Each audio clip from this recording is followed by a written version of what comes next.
సమంత గాని తిడుతున్నారు కానీ ఆవిడ తప్పేముంది, మంచిగానే చెప్పింది కదా, సముద్రం దాని నీరు అది తాగలేదు అండ్ అలాగే చెట్లు వాటి పళ్ళును అవి తినలేవు అని. నిజమేనండి, మీరు కూడా మీకు ఉపయోగపడలేరు కానీ పాకిస్తాన్ వాళ్ళకి బాగా ఉపయోగపడతారు. అందుకనే మా ఇండియన్స్ అంతా కూడా కష్టపడి టికెట్ల రూపంలో మీకు డబ్బులు పోగేసి కట్ల ఇచ్చి ఇప్పుడు మీరు అనుభవిస్తున్న అంతస్తు, ఆస్తులు, లగ్జరీ లైఫ్ ఇవన్నీ మేము ఇచ్చిందే కదా.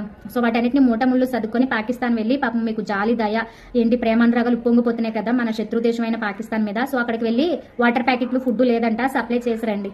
పోనీలేండి, మీరు మీకు ఉపయోగపడద్దు, అవతల వాళ్ళకి ఉపయోగపడండి. ఎవరైనా పర్సన్ పక్క వాళ్ళకి ఉపయోగపడాలని చెప్తున్నారు కదా, ముందు మీరు వెళ్ళండి పాకిస్తాను. తర్వాత మేము సింధు నది జలాలు అనేది వదలాలో లేదో అన్నది ప్రభుత్వం వాళ్ళ డెసిషన్ వాళ్ళు తీసుకుంటారండి. నిజంగా మీకు ఇంత స్టార్డమ్ ఇచ్చిందే మా భారతీయులు, మా ఇండియన్స్. లేకపోతే మీ సినిమాని ఎవడు చూస్తాడు?